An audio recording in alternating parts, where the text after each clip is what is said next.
ہمارے ساتھ federal board of education میں پوزیشنز حاصل کرنے والے بچے بیٹھے ہوئے ہیں، اور وقفے سے پہلے جو انہوں نے گفتگو کی اس میں ان کا یہ کہنا تھا کہ یہ ایک ایسی سوسائٹی چاہتے ہیں جو کرپشن فری ہو، اور ہمارے سیاستدانوں کو بہتر ہونا چاہیے تاکہ پاکستان جو وہ بہتر ہو جائے اور پاکستان واقعی پاکستان لگے۔ وقفے میں جانے سے پہلے میں نے حافظ احمد علی صاحب سے ایک سوال کیا تھا۔ میں نے ان سے کہا تھا کہ پاکستان میں عموماً یہ سمجھا جاتا ہے کہ جو مدارس میں پڑھنے والے اسٹوڈنٹ ہیں ان کا بس ایک ہی کام ہے کہ وہ تھوڑے سے بڑے ہوں اور اس کے بعد کوئی نہ کوئی مسجد سنبھال لیں اور وہاں پہ جا کے لوگوں کو وضو کرنے کا طریقہ، نماز پڑھنے کا طریقہ اور نماز جنازہ پڑھنے کا طریقہ بتائیں۔ لیکن انہوں نے اس سسٹم کو بریک کر کے انہوں نے ٹاپ کیا، تیسری پوزیشن حاصل کی بورڈ میں، اور ایک دنیا داری کے پوائنٹ آف ویو سے انہوں نے بڑی کامیابی حاصل کی۔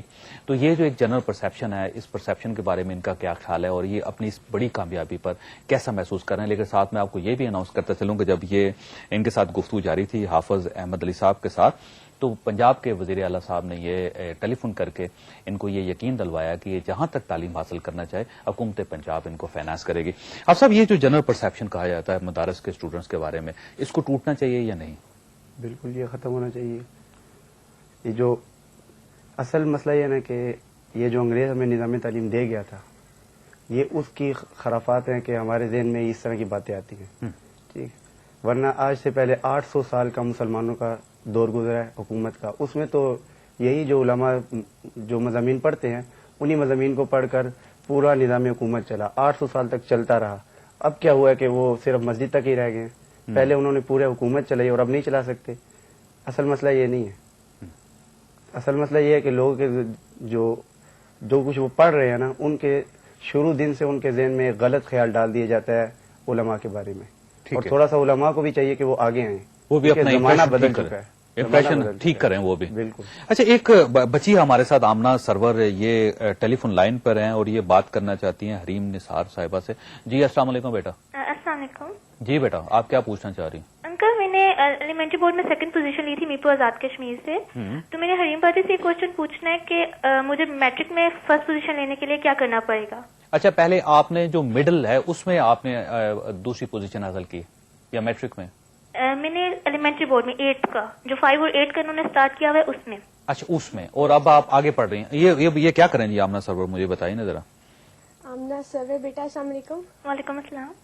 بچے سب سے پہلے تو آپ اللہ میاں کو نہ بھولو، کیونکہ اتنا اب آپ ہمیں بھی دیکھ لو، 2 3 نمبر سے ہم آگے پیچھے ہیں، تو آپ یہ نہیں کہہ سکتے ہم میں سے کوئی بھی فرسٹ ہے یا کوئی بھی سیکنڈ ہے، ہم سارے ایک ہی لیول پہ ہیں۔ یہ صرف اللہ تعالیٰ کا کرم ہوتا ہے کہ کون آگے جاتا ہے کون پیچھے آتا ہے۔ تو سب سے پہلے تو آپ اللہ میاں کو یاد رکھو، سیکنڈلی آپ اپنے ٹیچرز کے بہت اوبیڈینٹ رہو، کیونکہ ان کے بغیر کچھ بھی نہیں ہو سکتا کبھی بھی۔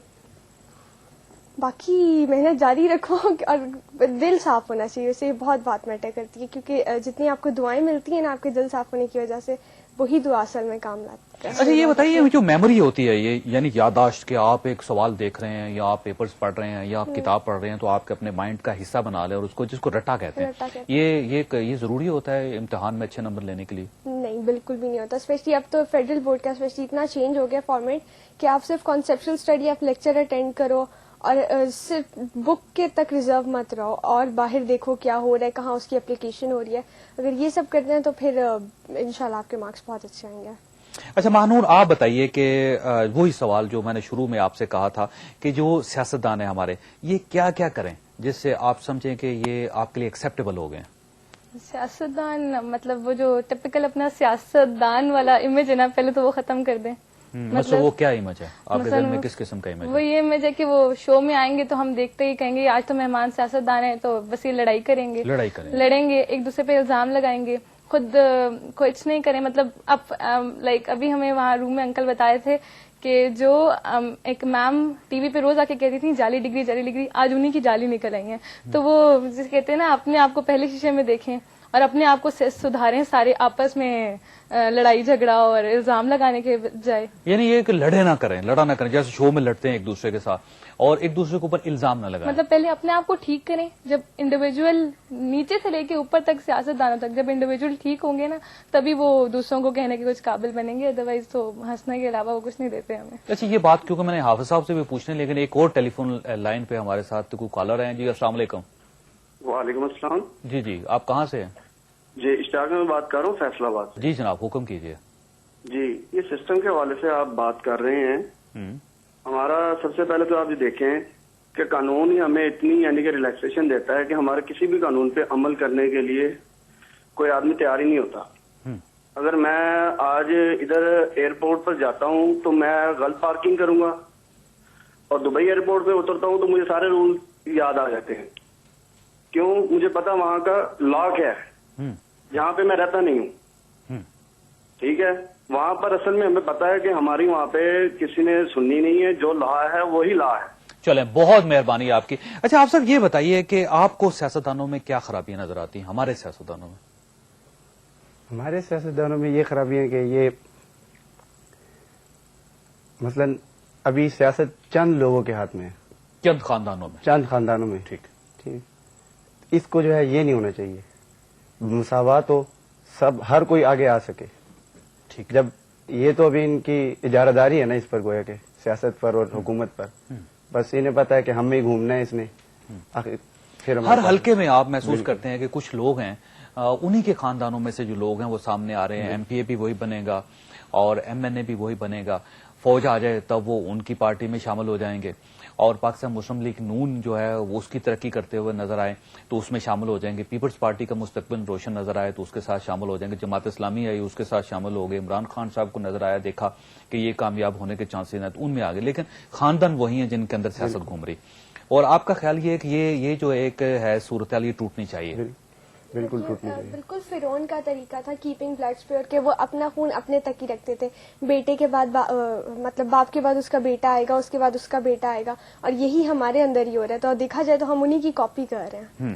تو یہ ٹوٹنا چاہیے بالکل, تاکہ نئے لوگ آئیں. اچھا اب دیکھیں نا, آپ ایک نوجوان نسل ہیں پاکستان کی, اور آپ ٹاپر بھی ہیں, اور آپ نے اتنی بڑی اچیومنٹ آپ نے حاصل کی ہے میٹرک کے امتحان میں, اور میں تھوڑا سا جیلس بھی ہو رہا ہوں آپ لوگوں سے. تو آپ لوگ مستقبل میں, فیوچر میں سیاست میں کیوں نہیں آتے؟ آپ لوگ آگے آئیں, کوشش کریں. سیاست ایک تو ویسے آنے میں بہت ڈر بھی لگتا ہے, کیونکہ آج کل جو حالات ہیں اس کو دیکھ کے تو ویسے ہی بندہ کہتا ہے کہ یہ اتنی خراب جگہ ہے کہ یہاں پہ کوئی بھی نہیں جائے. اور ویسے بھی پرسنلی دیکھا جائے تو میرے میں ویسی وہ لیڈرشپ کوالٹیز اتنی نہیں ہے, تو اس لیے میں پیچھے ہی رہتی ہوں. لیکن نہیں, آپ اریم دیکھو بیٹا, آپ محنت تو کر سکتی ہیں نا, بالکل ہوتی ہے, تو سیاست میں بھی محنت کر لیں آپ.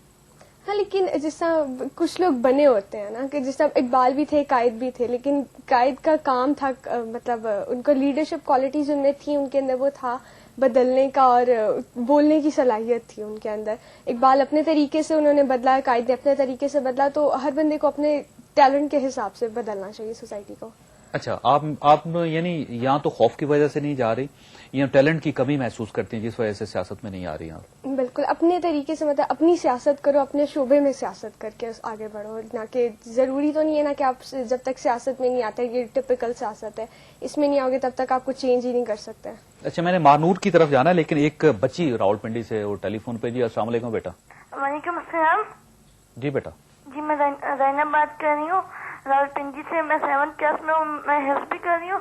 آپ سے پوچھنا ہے کہ اگر سب کو فری میں تعلیم ملے, امیر اور غریب سب, تو پھر ان سے پوچھیں کہ کیسا ہوگا. کن سے پوچھوں بیٹا میں؟ جو فرسٹ اینڈ تھرڈ گرلز آئی ہیں, اور ان کی کامیابی کا راز کیا, کہ میں بھی ان کی طرح بن سکوں. جی بہت مہربانی بیٹا. اچھا یہ بتاؤ بیٹا کہ جب مسلمانور کے ایجوکیشن ہے, دیکھو نا اب وہی جو بات ہے وہ بار بار وہی سوال اور بات ریپیٹ ہو رہی ہے کہ کچھ لوگوں کو تو بہت زیادہ فیسلٹیز حاصل ہیں. اگر آپ کے پیرنٹس وہ افورڈ کر سکتے ہیں اور وہ مہینے کے 1 لاکھ روپیہ, 1.5 لاکھ روپیہ, 2 لاکھ روپیہ آپ کی ایجوکیشن پہ خرچ کر سکتے ہیں, تو وہ آپ پہ کر دیں گے, اور آپ دنیا کے بیسٹ جو تعلیمی ادارے ہیں ان میں آپ تعلیم حاصل کر لو گے. لیکن وہ بچیاں جو پاکستان کے اندر ہیں اور ان کے والدین افورڈ نہیں کر سکتے, ان کا والد جو ہے وہ ریڈی لگا رہا ہے یا چھوٹی دکان ہے اس کی, یا وہ اس بچے کی طرح وہ ٹیکسی چلا رہا ہے یا رکشہ چلا رہا ہے, ان کی جو بچیاں ہیں ان کا کیا مستقبل ہوگا, کیونکہ ان کے پاس تو تعلیم کی فیسلٹی نہیں ہے. ان کے لیے کیا کیا جائے؟ ان کے لیے یہ کہ یہ نہیں کہ اگر یہ ایک ٹی وی پہ آئے ہیں تو اس کی وجہ سے ان کو فری مطلب اس کی فیسلٹی مل رہی ہے. سب کے لیے وہ جتنے بھی ہیں وہ بیچارے وہی ٹیچرز جہاں آتے بھی نہیں ہیں کلاسز لینے, خود ہی جو پڑھتے ہیں, مطلب وہ اس سسٹم سے نکل کے ان کو بھی ہم جو بیسٹ انسٹیٹیوٹس ہیں ان میں وہ آئیں. یہ پرووائڈیڈ سب کو پرووائڈ ہونا چاہیے. اچھا, محمد عابد ہیں ہمارے ساتھ ملتان سے. جی بیٹا السلام علیکم. السلام علیکم سر. جی آپ کیسا پاکستان چاہ رہے ہیں؟ سر میں جی آپ کی آواز آ رہی ہے, آپ بولیے. سر یہ میں کوشچن یہ جی میں یہ پوچھنا چاہ رہا تھا کہ اگر یہ ہماری نیو جنریشن ہے